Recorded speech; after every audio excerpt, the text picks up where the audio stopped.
going through some traffic infraction stuff. I told them I had a problem with the discovery because I didn't get the discovery. Well, they've got me going to my third hearing coming up here in another week or so. And it was just a contested court hearing, which is now turning into my third appearance. And the judge found in the last hearing that the discovery wasn't, that they committed the violation of not giving it to me, whatever the real term is.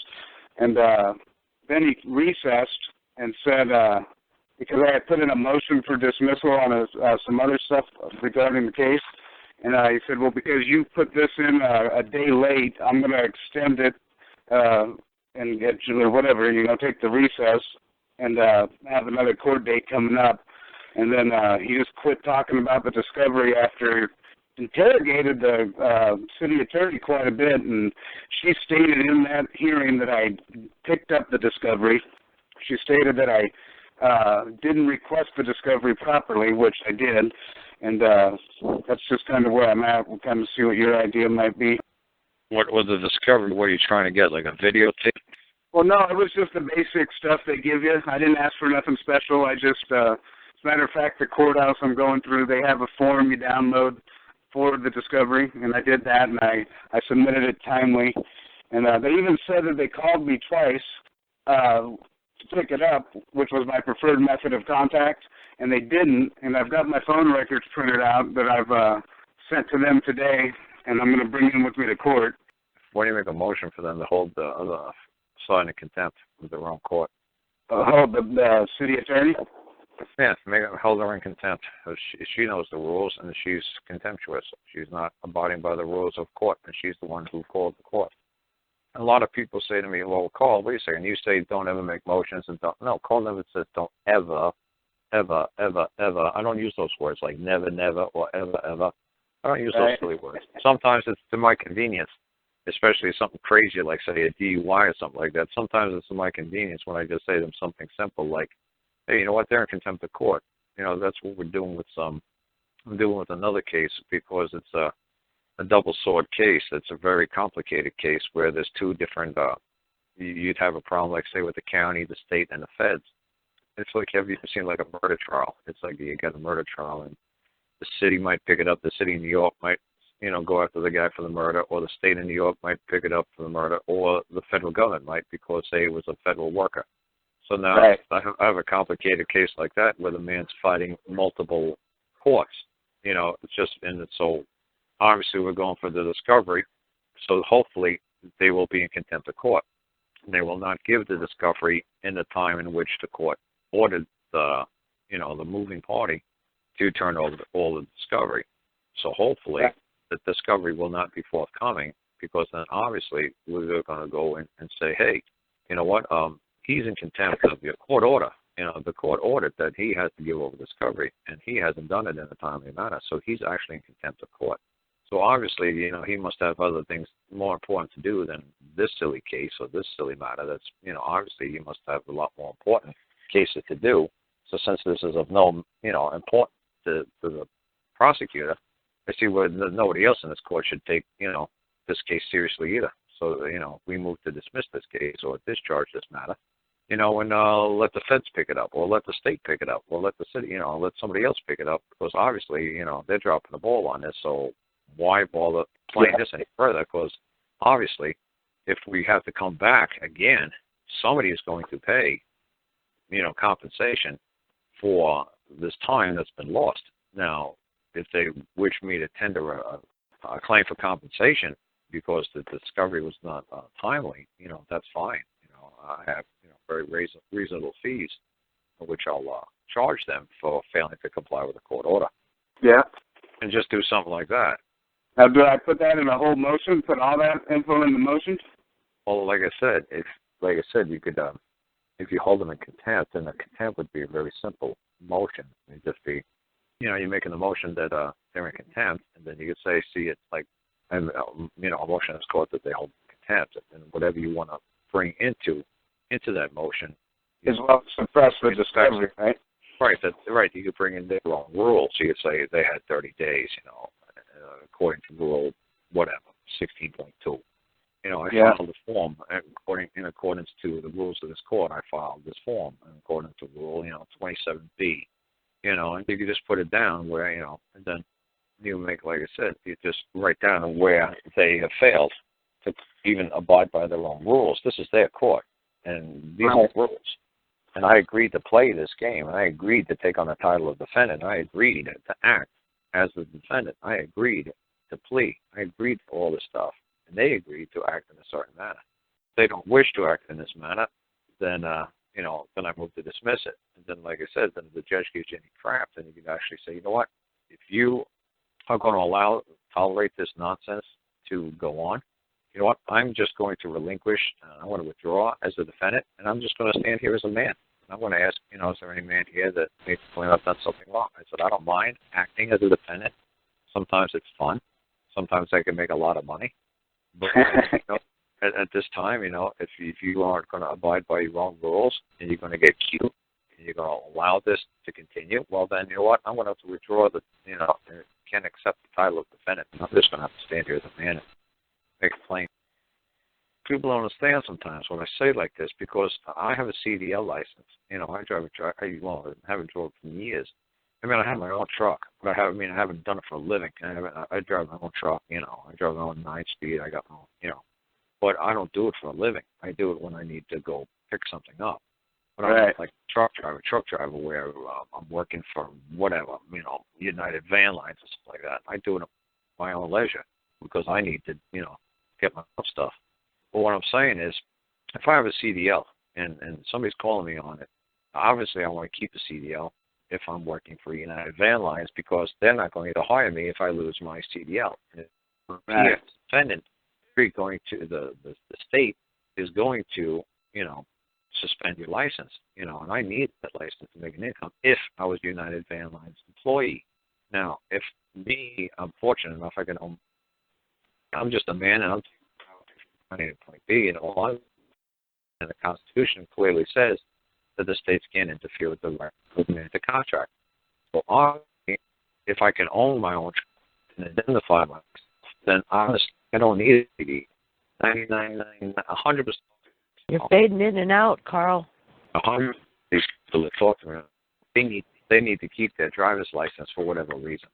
So, like I said, 100% of the people who ask me, especially driver's licenses, they need to keep their driver's licenses.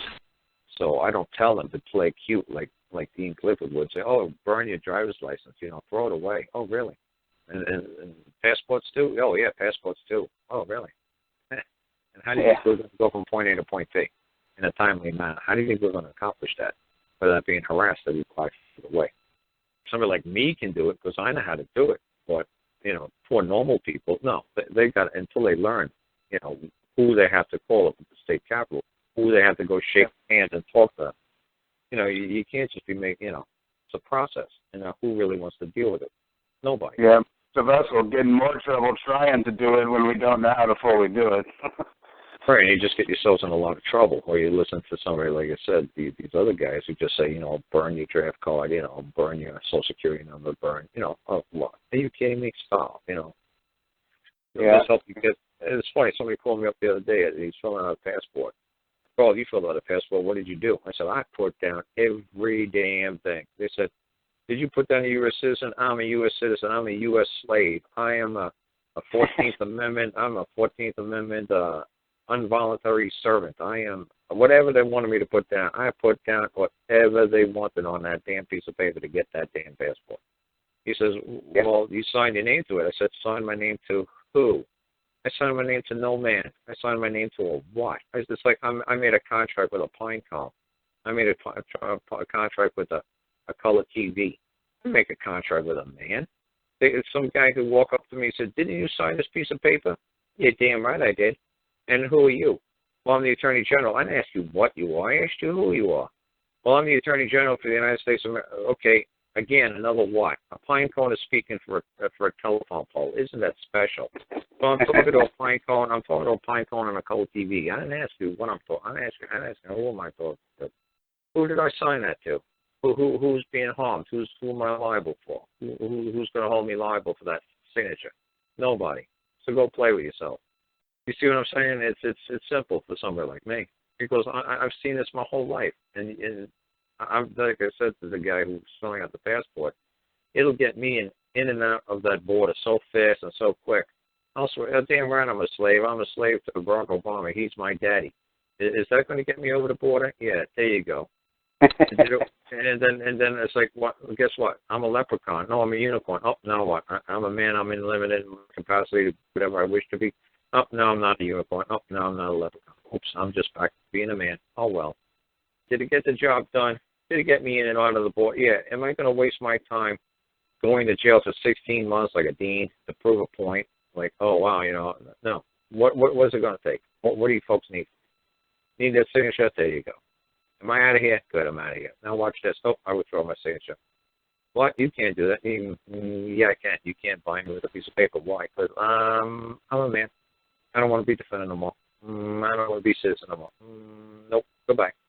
It's voluntary. You can't make me do anything that's involuntary. You can't. It's like the easiest examples are husbands and wives. Anytime a wife wants to say, no sex tonight. Well, I have a license, honey. I got a contract on your ass. I don't think so. Well, I'm married to you. No, it's not going to happen. Nope. Yep, I see the marriage license. Yep, and there's a contract. Nope. You better not touch me or, speed dial is 911. Yeah. You can't hold me to it. You can't hold me to it. You can't even hold a freaking wife to her agreement. You can't hold a wife to her contract. You can't hold a wife to her license. She's like, no, I'm going to break the license. I'm out of here. Goodbye. And what? Look at California, no fault. She's still going to get half. No matter if she's cheating or not, it don't matter. I mean, that's the easiest way to show that it's a total joke. People's word and a piece of paper nowadays in this land is a joke. It's a total joke. So it's funny, people ask me that all the time. Say, hey, Carl, we'll do, what's those lawyers do? What do they call those things? I'll work on contingency fee.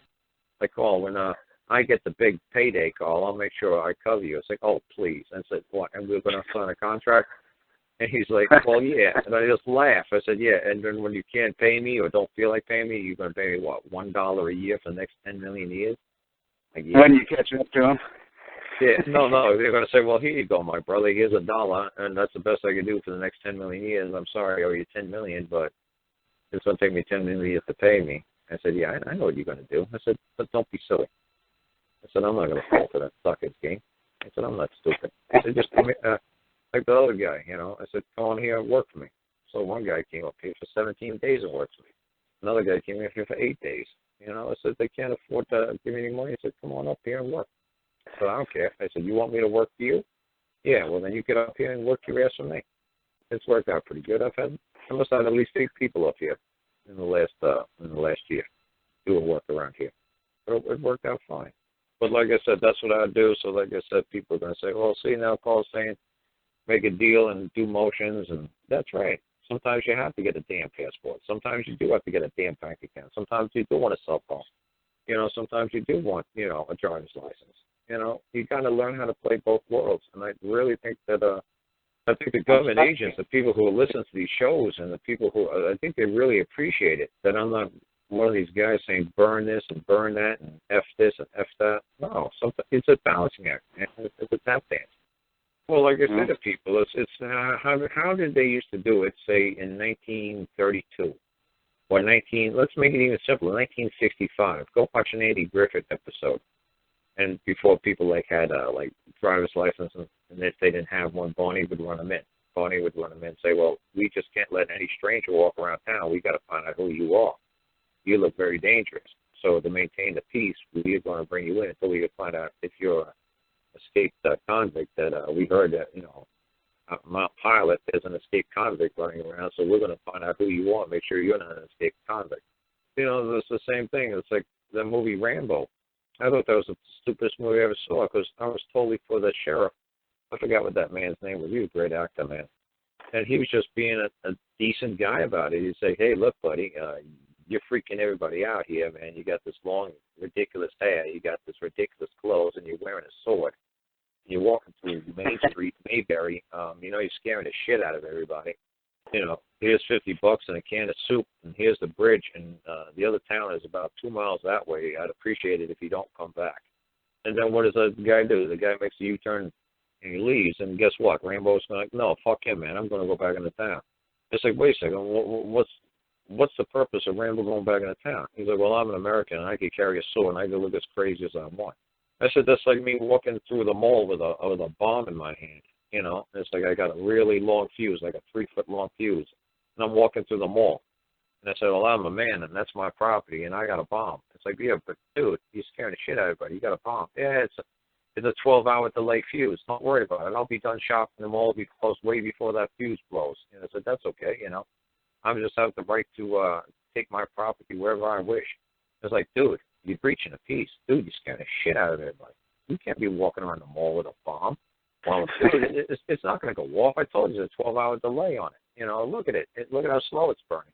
Dude, you can't be doing this. You're scaring the shit. It's breach of the peace. It's an ancient law that goes back since caveman time. You can't breach the peace. That's what damage, right? You're doing damage with doing that, right? Yeah, like I said, it's not so much you're damaging the people's ability to just, occupy the common grounds. I mean, we're all in the common ground. This is the common ground, the common land. Damn, they're not, because now they're stressing. Right. Now they have the right to use and enjoy the common ground as much as you do. So you ain't going to be walking through, like I see these insane, ridiculous, what do they call these, Second Amendment clowns, walking through towns with machine guns. Doing challenges on the police on the YouTube pages and stuff. Yeah, with a machine gun. I said, dude, you got an assault rifle walking through, like, a nursery school. Are you out of your effing mind? If I saw somebody walking around through, I live not too far away from a church. I live right next to a church. I get thrown a rock underhand and hit the church. If I saw some clown walking in a parking lot with an assault rifle at that church, you better believe I'd tackle that clown and beat the hell out of him. And say, hey, I had the right to do that. Hey, dude, are you out of your mind? I thought you wanted to go to war with these church people. Well, I got the right to war. Dude, you can't be doing that. You got to know that's just effing crazy. You got to understand, man, that's my job is to protect those people. Well, you're not a cop. That's right. I'm my brother's keeper. I see you walking in towards that church parking lot with a machine gun. I ain't going to wait to ask you what the hell you're doing. I'm going to try to jump your ass from behind, and I'm going to put you down. Yeah, I've been hearing some of your old stuff over yesterday and this morning about the Good Samaritan stuff you talked about and all that, regarding that. Did I? Is it called Good Samaritan law in some places? Is that what it is? Oh, yeah, you better believe it, especially like places like, say, Montana, North Dakota, Wyoming, places that you won't see another human being for miles. You see somebody that need help, you better help them. Right. There's states like that the neighbors understand the good neighbor policy, that you better help, because there's only a couple of us up here. You better help. You better give a damn good reason why you didn't help that lady. I don't want to hear she's black. I don't want to hear I'm white. I don't want to hear no nonsense. Just like with me. Look, I went to D.C. and helped a black lady.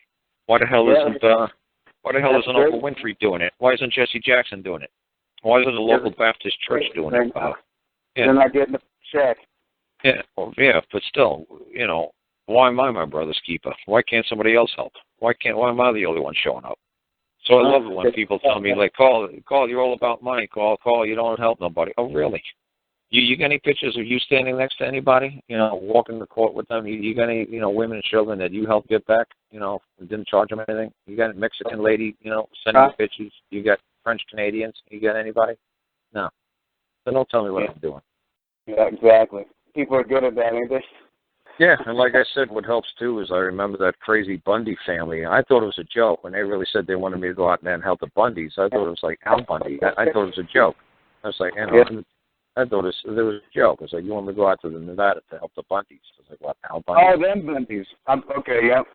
Yeah, so I just, when they told me that they have a court order against them and, take the animals off of the public land, I said, well, comply with the court order, seek compensation for the order, or modify the order.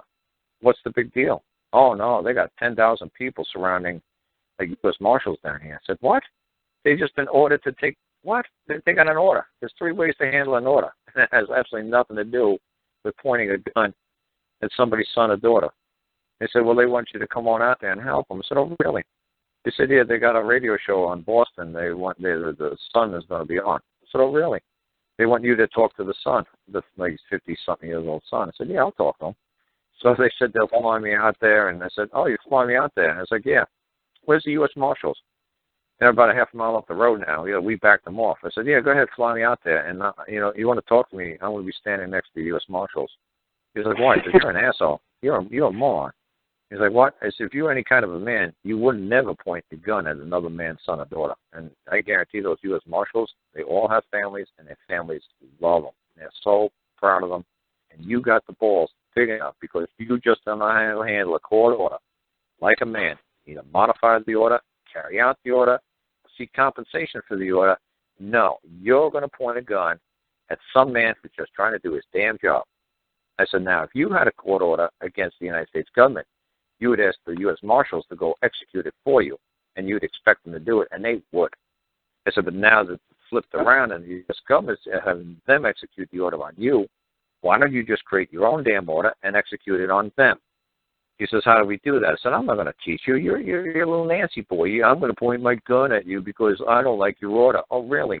And you don't understand that they're a servant and you're the public, and they're the public servants. You don't understand that.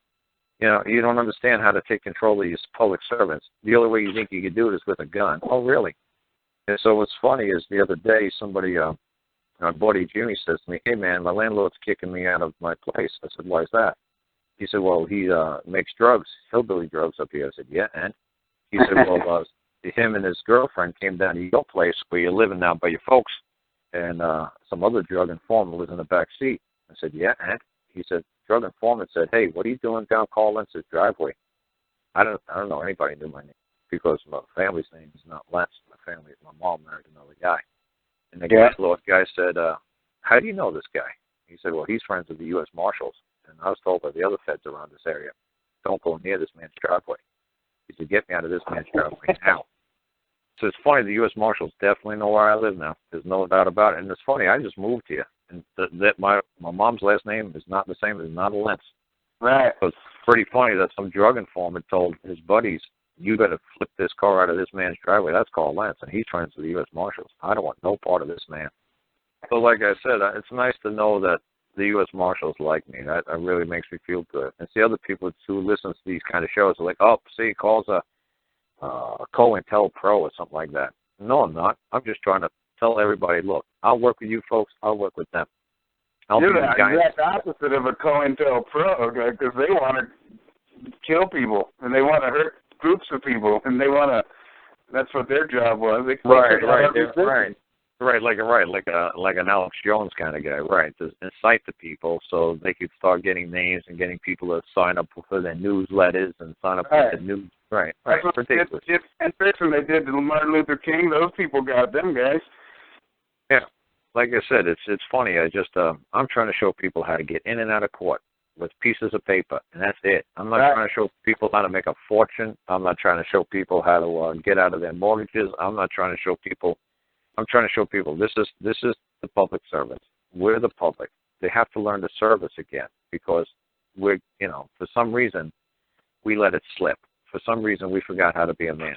For some reason we thought that we need the government to govern us. For some reason we forgot that we're self-governing. I said, thank God when the federal government closed down a couple of years ago after 5 weeks, nobody really cared. There was no looting, rioting in the street. There was no burning cop cars. There was nobody going crazy. And I think the federal government realized, the United States government realized, we better open up and come back to business because, honestly, these people are still very self-governing. They are still self-governing. We got to wait until they depend on us. Right now, the people aren't dependent enough on the United States government. So when the United States government closes down, nobody really cares. But maybe in 10, 20 years from now, they close down. There'll be rioting in the street. There'll be looting. There'll be, need for martial law. But right now, the United States government, just Washington, D.C. fell out to the Potomac River. They'd be like, oh, well, that was a really bad, tidal wave. Oh, that was a shame. Oh, well, what else is there to do today? We'll watch it on CNN. We'll watch it on CNN that, the Capitol building's gone. Oh, the White House fell into the Potomac. Oh, wow, big flood. Oh, well, now what's for dinner, Right. What's on the late night show? Who's on? Yeah, who cares? Yeah, what's Vanna White wearing tonight? Yeah, let's watch And the it was the president's spokesman that's on the talk shows. Yeah, well, that's what I used to say to people. What's Vanna White wearing tonight? Let's get home before, Wheel of Fortune's over, so we see what Vanna's wearing. Remember when she was in the Playboy now. Yeah, but that's what I'm saying. Nobody cares right now. Right now, we're still very, no matter what an Alex Jones folks say, no matter what any of these people say, we are very still a nation of the self-governing. We really don't rely on the United States government whatsoever for a daily existence. No, they rely on us more than we rely on them, I would have a feeling. That's what I'm saying. It's still all fear-mongering. They believe, they have to be in our face every 5 seconds and say, Donald Trump this or whoever else is running for president that. Like, honestly, it doesn't matter because, like I said, if say they voted me for president of the United States, I'm the president of the United States, I'd say, hey, you know what? It's been a long campaign. I'm going to take off for a month or two. I'm going to, go to Hawaii and go swimming for a while. However, this country's been running for the last 200 years. I'm sure you guys got it well in control. You know what? When you need me to make a speech or kiss a baby or shake hands, you let me know. I'm going to go take a nap. Yeah. I mean, honestly, what does the President of the United States really need to do? Like I said to the U.S. Marshals, I said, look, if I say like something like the President, you have civil servants that are running the government for 10, 20, 30, 40, 50 years. Some of these people are in service working for the federal government, keeping the place running good. So it's just like me. I said, so you made me in charge of I said, man, if I could run this farm for a day or a week and I could keep my CD collection and my VCR collection separated in alphabetical order, I'd be amazed. I said, I'm certainly not going to run a neighborhood or a community or a town or a state. I'm certainly not going to run a nation. One man can't run it. So who really gives a shit who the president is? Because honestly, he can't be everywhere at all times. He's just a figurehead. He's just a good-looking poster boy. I said, if I was the president, that's all I'd do. I'd just say, hey, you know what, I'm going to go take a nap. This has been a long campaign. You know what? Wake me up in a month or two. Let me know. If the country needs me to make a speech, let me know. Until then, don't bother me. Like I said, man, it's, so like I say, the way I look at, like I said, what was that crazy guy, man, who said, the guy with the gun charges on him in Washington, D.C., what class? He's like, oh, we got representatives in all the original 13 colonies. When the United States collapses, we'll take over, like me and my wife, we'll take over North Carolina. So you and your wife going to take over the mobile home park that you're in control of. You guys going to take over the mobile home park. You're going to take over the state of North Carolina, and you're going to help the United States go, oh, yeah, we already wrote to the Secret Service, and, we already told the Department of Justice, and we'll take over the seat of the government, when the United States collapses. I said, dude, I would be so impressed if you could run your mobile home park for a week without your neighbors, hanging you from the tallest tree. I said, I'd be amazed. I said, and you're going to run the United States government. Do you have any idea? Did you ever take an airplane ride? You know what this country looks like? Do you understand the size of this? You have any idea what you're talking about? This is like it has a life of its own. So even when the United States government closed down, it still didn't make a blip on the radar screen. I don't think the United States government realizes just how big this nation is and just how many people are here and how many people and so the United States government's gone. And okay, do you realize how big this nation is?